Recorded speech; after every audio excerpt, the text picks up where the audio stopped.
The monitors screamed. The baby's oxygen dropped. Nurses ran. Doctors moved fast but calm, like they'd seen this before and already knew how it ended. Cade Iru stood in the corner. His clothes smelled like rain and old bus seats. He didn't belong in this room. The hospital let him stay because the rules said parents could watch their children die. 18 doctors surrounded his daughter. These weren't regular doctors. These were specialists, the kind with awards and fancy titles. They spoke in codes Cade didn't understand. They never looked at him when he tried to talk. His daughter Iria was 3 months old. Too small. Too still. Her skin looked wrong. Like color was draining out of her. Cade saw something nobody else did. Every time she crashed, it happened right after the same routine. Every time they tried to save her, it failed the exact same way. Hi, welcome to Heart Voice Stories. Thanks for watching. Kindly tell me what country you're watching from. He tried to speak. A nurse touched his arm. Gentle. Professional. Sir, please step back. He watched the pattern repeat. The timing. The sequence. He'd seen this at home too. The sudden crying. The strange calm after. That smell he couldn't name. Then he said it. Not loud. Not angry. Just clear enough to stop everything. This isn't organ failure. This is poison. The room went silent in the wrong way. Someone laughed under their breath. Someone wrote something down. The machines kept beeping. Counting down. Nobody stopped what they were doing. Because stopping would mean he might be right. And he couldn't be right. He was just a poor single dad who worked jobs that didn't matter. What could he possibly see that 18 specialists missed? But Cade knew one thing they didn't. Poverty teaches you to notice what others ignore. Because missing the small things gets you killed. The baby's heart rate dropped hard. A doctor finally turned. Not to listen. To remove him. Cade realized something that froze his blood. If he stayed quiet, his daughter would die respectably. If he spoke again, they might never let him see her again. The choice was sharpening like a blade. Would you stay silent to keep access to your dying child, or risk everything to save her? The alarms stacked on top of each other. 3 different machines screaming 3 different warnings. The clock above the incubator showed minutes. Not hours. Minutes. Doctors moved with confidence. That's what scared Cade most. They weren't panicking. They were following the script. The same script that was failing. One doctor called out numbers. Another adjusted medication. A third checked charts. All of them trusted the system because the system had made them gods. Sir, you need to sit down. A nurse pointed to a chair in the corner. Cade sat. For 30 seconds. Then stood again. Sir, you need to step outside. He didn't move. His eyes locked on a nurse adjusting a line connected to Iria. His chest tightened. That motion. He'd seen it before. At home, 3 weeks ago. Right before Iria started screaming. That same careful movement. That same thin tube. The smell hit him again. Faint. Sweet. Wrong. He remembered nights when Iria would be fine, then suddenly cry like something was burning her from inside. Not right away. Always 20 minutes later. Always after feeding. Always after that tube. A doctor injected something into the 4. Cade's stomach dropped. Wait, his voice cracked. Nobody turned. The baby's oxygen dipped lower. 87, 84, 81. Please just listen. Sir, we're trying to save your daughter's life. The head doctor didn't even look up. Let us work. Cade saw the pattern lock into place again. The same sequence. The same timing. Like watching a car crash in slow motion for the 4th time. He spoke louder now. Not yelling. Shaking. Something in that line. Something's wrong with... A security guard appeared in the doorway. The nurse must have called him. She was looking at Cade like he was the danger in the room. The baby convulsed. Small body jerking against the restraints. We're losing her, someone said. Come. Clinical. Like reading a weather report. And Cade understood. They weren't losing her. They were missing it. Missing what was right in front of them. Because admitting they missed something meant admitting they were wrong. And wrong meant lawsuits. Wrong meant reputations. Wrong meant the machine they built their lives on could fail. The heart monitor went flat for 2 seconds. Then beeped back. Wait. The security guard stepped closer. Sir, I'm going to have to ask you to leave. Cade looked at his daughter. Tubes everywhere. Skin too pale. Chest barely moving. If he left, he'd never forgive himself. If he stayed, they'd remove him by force. Either way, Iria kept dying while everyone watched. What do you do when the people supposed to save your child are the ones killing her? Cade wasn't always invisible. He used to have a wife. A job that paid rent on time. A life where doctors listened. Then the factory closed. Then Maria left. Then the bills came with red stamps that meant final notice. He learned to stretch $1 into 3 days. Learned which bus drivers let you ride without exact change. Learned that when you're poor, people stop seeing you as smart, just desperate. But poverty taught him something the doctors never learned. When you can't afford mistakes, you notice everything. The jobs that didn't call back taught him to read faces. The eviction notices taught him to read fine print. The night sleeping light because the neighborhood was bad taught him to read patterns. And right now, every instinct he'd sharpened just to survive was screaming. The doctors kept talking. Rare genetic disorder. Metabolic syndrome. Mitochondrial failure. Big words that meant we don't know but we can't say that. Cade watched a nurse flush Iria's 4-line. Clear liquid pushed through. Routine. Simple. His throat went dry. That smell. Sharp under the disinfectant. Metallic and sweet at the same time. He remembered last week. Iria screaming 40 minutes after her feeding. Not hungry crying. Pain crying. He'd called the nurse hotline. They said colic. Normal. Give it time. He remembered 2 weeks before that. Same thing. Same timing. Same smell in the room after. Please. His voice came out rough. Just check the line. Check what's in. Mr. Ayaru. The head doctor finally looked at him. Not at his face. At his clothes. His worn shoes. His cheap phone with the cracked screen. We understand you're upset. But we need you to trust us. Trust. The word people use when they want you to stop asking questions. I do trust you. We've been doing this for 30 years combined. Another doctor cut in. Not mean. Just final. If there was contamination, we'd know. The security guard's radio crackled. He was getting instructions. Kate tried once more. Louder now. Something's wrong with what you're giving her. The timing. It's always after. Sir, you're creating a disturbance. The nurse who'd smiled at him yesterday now looked afraid. Of him. Iria's oxygen dropped to 76. A machine started a new alarm. Higher pitched. More urgent. We need to intubate, someone said. They were going to put a tube down her throat. Force air into lungs that might not be the problem. Chapter 4? The clue everyone saw but no one touched. Cade's eyes kept going back to it. A small plastic bag hanging on the forepole. Clear liquid inside. Standard saline. Nothing special. Except it wasn't on the main pole. It was on a secondary hook. Lower. Almost hidden behind the monitor. He'd seen bags like that his whole life. In waiting rooms. In clinics where they treat people who can't afford real hospitals. Generic. The kind with labels that peel at the corners. Nobody was looking at it. 18 doctors in the room and not one glanced at that bag. Because it was too simple.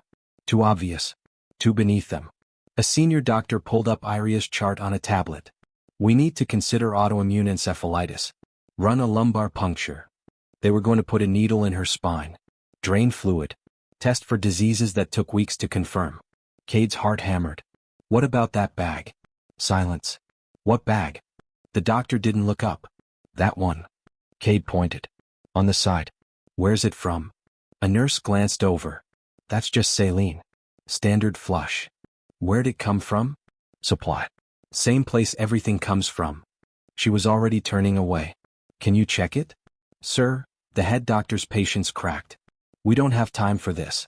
That bag is sealed. Sterile. Standard protocol. Then checking it won't hurt. It will hurt if we waste critical minutes on paranoia. His voice went cold. Professional. Security, please escort Mr. Ayaru out. Now. The guard moved forward. Cade stepped back but didn't leave. His eyes stayed on that bag. The label was slightly crooked. The seal looked right but something about the way it hung felt wrong. Too light. Like it had been opened and refilled. Iria convulsed again. Harder this time. Her tiny body arched against the restraints. Seizing, someone called out. Medication injected. More alarms. More rushing. The guard grabbed Cade's arm. Let's go. Don't make this difficult. Cade's mind raced. If he left, that bag stayed. If that bag stayed, Iria died. If he fought, they'd ban him from the hospital. He'd never see her again. But if he was right and did nothing, he'd see her in a morgue. The math was simple. Brutal. Clear. He twisted away from the guard. Not violently. Just sudden. And ran. Not toward the door. Toward the forepole. Shouting erupted behind him. Hands grabbed at his shirt. He pushed forward. 3 steps. 2. His fingers closed around the bag. He ripped it off the hook. The room exploded. Would you risk arrest, a ban from seeing your child, and being labeled insane to trust your gut? The security guard touched Cade's shoulder. Let's go outside. Let them work. Cade looked at his daughter. 3 months old. The only thing he'd ever made that mattered. Then he looked at the 4 bag hanging above her. Clear. Innocent. Standard. His hands started shaking. Not from fear. From knowing. When everyone with power tells you you're wrong, how do you save the one person who can't speak for themselves? Cade didn't think. He just moved. His hand ripped the contaminated bag off the 4-pole. Alarm screamed. The doctors lunged forward, but he was already running. Not toward the exit. Toward his daughter. Stop him. The head doctor's voice cracked with panic. Security grabbed at his shirt. He twisted free. 3 steps to the incubator. 2. 1. His hands found the 4 line connected to Iria's tiny arm. The line pumping poison into her veins every 20 minutes for 3 days. He yanked it out. Blood beaded at the insertion site. Iria's eyes flew open. A weak cry. Sir, you're contaminating the sterile field. A nurse rushed forward. Cade scooped his daughter up. All the tubes. All the wires. Monitors ripped free. Alarms exploded into chaos. He ran to the sink in the corner. The one they used for hand washing. For equipment cleaning. He turned the water on full blast. And held Iria under it. The room detonated. What are you doing? He's insane. Someone stop him. Hands grabbed at him from all sides.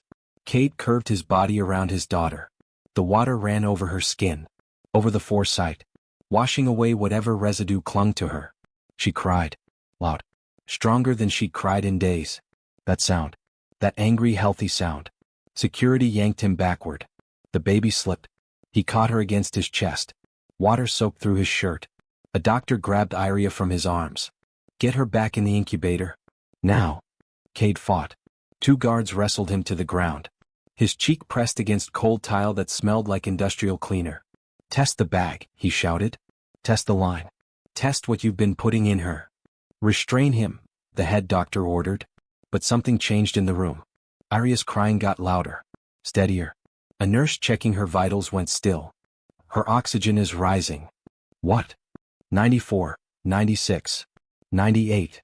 Impossible. Babies don't recover from organ failure by being rinsed in a sink. Unless they were never failing. Unless the poison was being flushed away.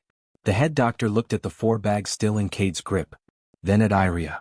Then at the numbers climbing on the monitor. Run a tox screen, he said quietly. On the bag. And the line. Now. The guards still held Cade down. But their grip loosened. A nurse grabbed the bag from his hand. Ran from the room. Cade lay on the floor. Soaking wet. Shaking. Listening to his daughter cry like she wanted the whole world to hear. Let him up, Dr. Illett's voice cut through the chaos. The guards released him.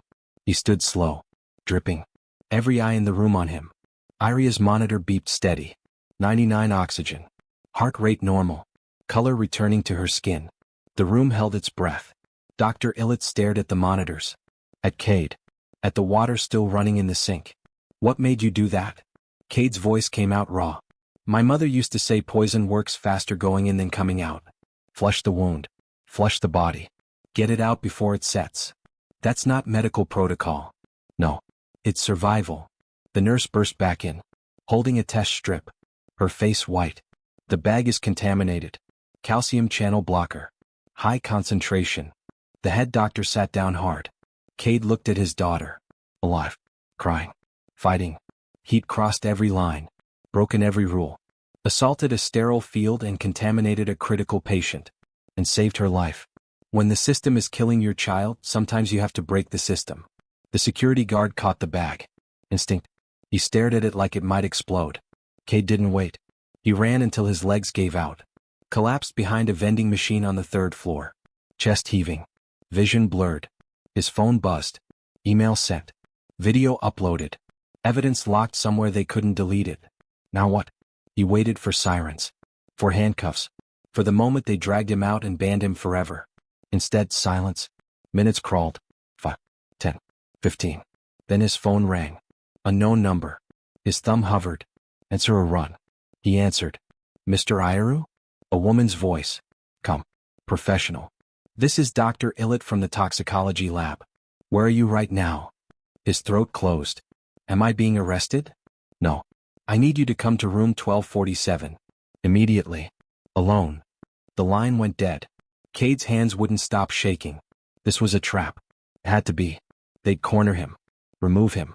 Bury the evidence and his daughter together. But what choice did he have? He took the stairs. Slow. Every floor felt like walking toward a firing squad. Room 1247 was at the end of a quiet hallway. No guards. No cameras he could see. He knocked. The door opened. Dr. Illett stood there. Mid-50s. Glasses. Tired eyes that had seen too much. Get in. He stepped inside. The door closed. Locked. On the table sat the bag. Next to it, test strips. A small machine. Results printed on paper. Dr. Illett didn't sit.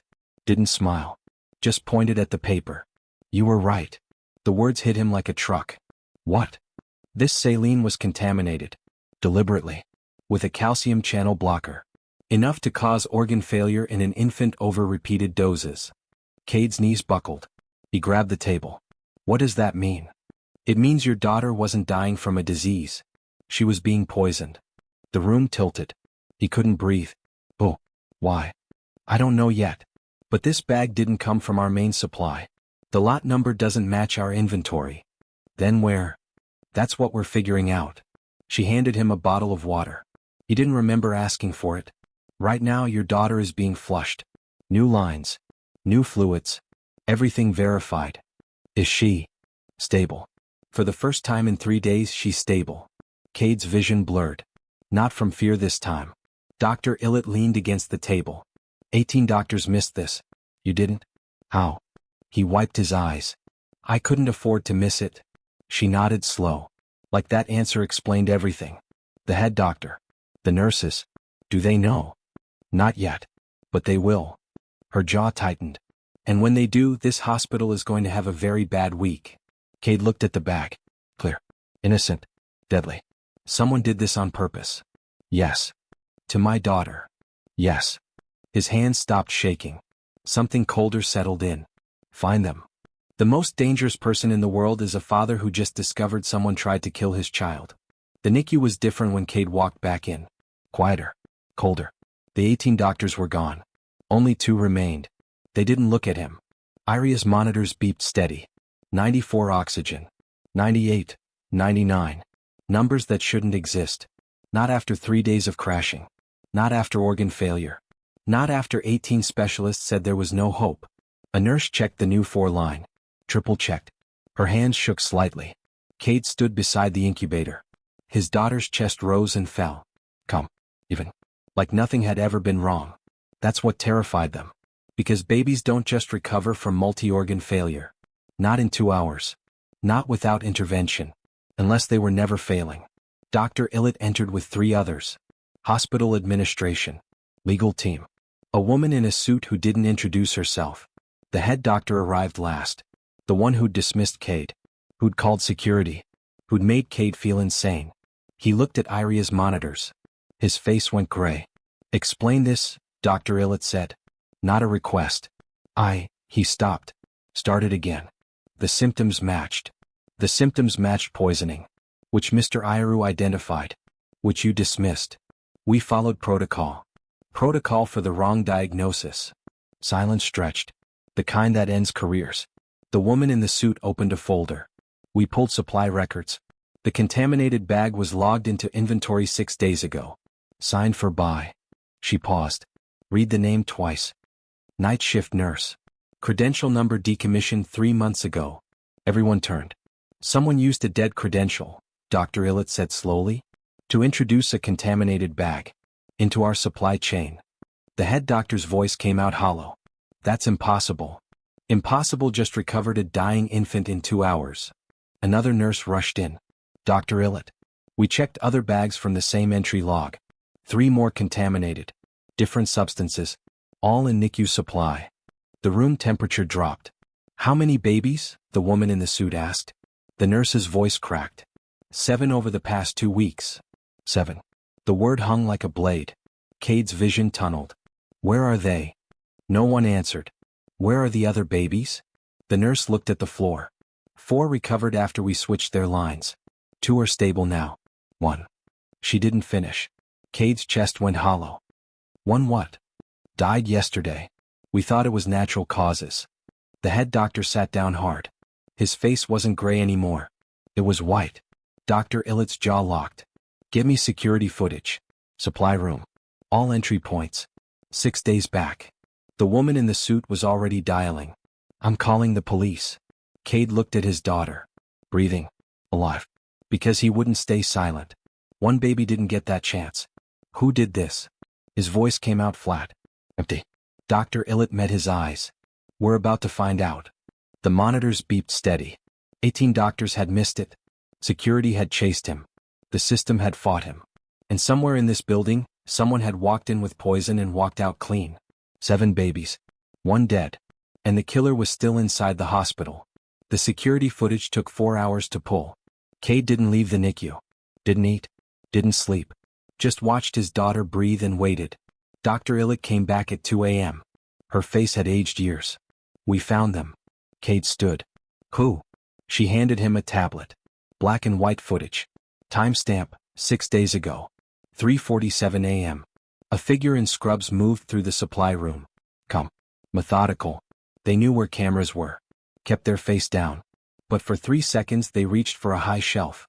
The angle caught them. Cade's blood went cold. That's nurse practitioner Devin Morse. 15 years on staff. Spotless record. Everyone loved him. Well, past tense. Where is he now? Dr. Illett's jaw tightened. Gone. Resigned 2 days ago. Effective immediately. Said it was family emergency. 2 days ago. Right after the first baby died. Why? Cade's voice cracked. Why would he? We pulled his finances. The woman in the suit appeared behind Dr. Illett. He was being paid. Deposits every 2 weeks. Offshore account. Started 8 months ago. Paid by who? We're tracing it now. Cade looked at the screen. At the man who'd smiled at him in the hallway. Who'd checked on Iria twice. Who'd told Cade everything would be okay. He knew. He watched her crash and he knew why. Dr. Illett nodded. He was controlling the doses. Keeping them sick but not dead. Except one got too much. Why keep them sick? The woman in the suit pulled up another document. Hospital gets paid per day a patient stays critical. ICU rates are triple standard care. These babies were worth more alive and suffering than healthy and discharged. The air left Cade's lungs. Someone paid him to keep babies sick. For money. Not just someone. We traced the payment structure. It routes through a medical billing consultant. The same one who audits our NICU profitability. Dr. Illett's hands curled into fists. They turned sick children into revenue streams. Cade sat down hard. His daughter almost died because she was profitable. The other parents. Do they know? We're notifying them now. And the one who died? Silence. They need to know their baby didn't just die. Someone killed them for a billing code. The woman in the suit's expression cracked. Just for a second. We're meeting with the family at 6 a.m. Cade looked at Iria. Breathing. Alive. Lucky. One family would never get this moment. Where's Morse now? We don't know. Police issued a warrant. He's not at his apartment. Not answering calls. Cade's voice went cold. Find him. Dr. Illett met his eyes. We will. No. Cade stood. I mean find him before I do. The woman in the suit stepped forward. Mr. Iru, I understand you're angry, but... Angry? His voice cracked. My daughter almost died because some man decided she was worth more sick than healthy. Another baby did die. And you want me to be calm? No one answered. Find him. Or I will. What would you do to the person who poisoned your child for profit? The news broke at 6 a.m. Not with sirens or drama. Just a quiet press release from the hospital. Internal investigation underway. Patient safety our top priority. By 8 a.m. the real story leaked. A nurse. 7 babies. 1 dead. Poison for profit. By noon, the hospital parking lot filled with news vans. Cade watched from the NICU window. Reporters setting up cameras. Parents arriving angry and scared. The hospital's lawyer reading a statement with a face like stone. His phone wouldn't stop ringing. News stations. True crime podcasts. A producer from a streaming documentary. He ignored all of it. Iria was awake. Eyes open. Tracking movement. 3 days ago she was dying. Now she was staring at a stuffed bear like it was the most interesting thing in the world. Dr. Illett appeared beside him. Police found Morse. Cade turned. Where? Airport. Tried to board a flight to Costa Rica. They arrested him at the gate. Is he talking? His lawyer told him not to. But the evidence doesn't need his confession. She pulled up her tablet. Bank records. Text messages with the billing consultant. Security footage. Pharmacy logs showing he ordered the chemicals. It's airtight. What about the person who paid him? Arrested an hour ago. Federal charges. Wire fraud. Medical fraud. Conspiracy to commit murder. Cade's hands shook. Not from fear. From relief he didn't know how to hold. The family. The one who lost their baby. Did you tell them? Dr. Illett's face cracked. We did. This morning. How'd they take it? How do you think? Her voice went rough. Their son didn't die from bad luck. Someone killed him. For $18,000 in extended ICU billing. $18,000. The price of a used car. A semester of college. A child's life. They're filing a lawsuit. Civil and criminal. Other families are joining. She looked at Cade. Your name's going to come up. A lot. You're the one who caught it. I don't want attention. You're going to get it anyway. She paused. Hospitals also changing protocols. Every 4-bag logged and verified. Random toxicology testing. New security on supply rooms. They're calling it the IRU protocol. His name. On a policy. Because he wouldn't shut up. I don't want my name on anything. I just want my daughter home. You can take her home tomorrow. She's cleared. Tomorrow. The word felt impossible. What about Morse? When's the trial? 6 months. Maybe sooner. The prosecutor says it's the easiest case she's ever seen. Cade looked at Iria. She yawned. Tiny. Perfect. Alive. Will he go to prison? For the rest of his life. Dr. Illett's voice went hard. And the consultant. And anyone else involved. They're done. No shouting. No drama. Just the quiet collapse of people who thought they'd never get caught. Justice didn't roar. It just closed the door. Sometimes the loudest victories are the silent ones that make sure it never happens again. Cade carried Iria out of the hospital 3 days later. She weighed 8 pounds now. Eyes bright. Skin the right color. No news cameras. No celebration. Just a father and daughter walking into cold morning air. The hospital sent him home with discharge papers and a bill they'd already marked paid in full. Quiet money. Settlement without a lawsuit. He didn't sign anything that said he wouldn't talk. They didn't ask him to. Because some stories are louder when you try to bury them. 6 months later, Morse was sentenced. 40 years. No parole. The billing consultant got 30. 3 hospital administrators were fired. The CEO resigned. The family who lost their son got a settlement. 7 figures. It didn't bring him back. But it paid for a foundation in his name. One that audits hospitals for billing fraud. Cade never went back to that hospital. But he heard things. New training videos for staff. Mandatory reporting if something feels wrong. A hotline for families who think they're being ignored. In the video they don't use his name. But they tell the story. A father who noticed a pattern. Who spoke up when no one listened. Who saved his daughter and 6 others by refusing to be quiet. Medical students watch it now. First week of residency. Before the ego sets in. Before they learn to stop listening to patients. The lesson stays, listen. Even when it's uncomfortable. Even when the person speaking has no degree or credentials or money. Because awareness saves lives. And arrogance kills quietly. Cade got a job 3 months after Iria came home. Warehouse work. Night shift. It paid enough. He never became famous. Never wrote a book. Never did interviews. But sometimes in hospital waiting rooms parents recognize him. Whisper to each other. The dad who wouldn't shut up. The one who was right. One mother approached him once. Her son had been one of the 7. She didn't say thank you. Just looked at him with eyes that understood what almost was. He nodded. She nodded back. Some gratitude doesn't need words. Iria turned 2 last month. Healthy. Loud. Obsessed with a stuffed bear she's had since the hospital. Cade watches her play and sometimes thinks about that night. The choice that could have gone different. The silence that almost killed her. He thinks about the other father. The one whose son didn't make it. Who'll never watch his kid turn 2. And he thinks about all the parents right now in hospitals everywhere, being told to trust the system. To stay quiet. To let the experts work. Most of the time the experts are right. But sometimes they're not. And in those moments the most dangerous thing you can do is stay silent. Somewhere tonight, another parent is noticing something small. A pattern, a smell, a timing that feels wrong. The question is simple. Will they speak? Because the difference between a tragedy and a miracle is often just one person who refused to be quiet. This story moved you, share it. You never know which parent needs to hear it right now.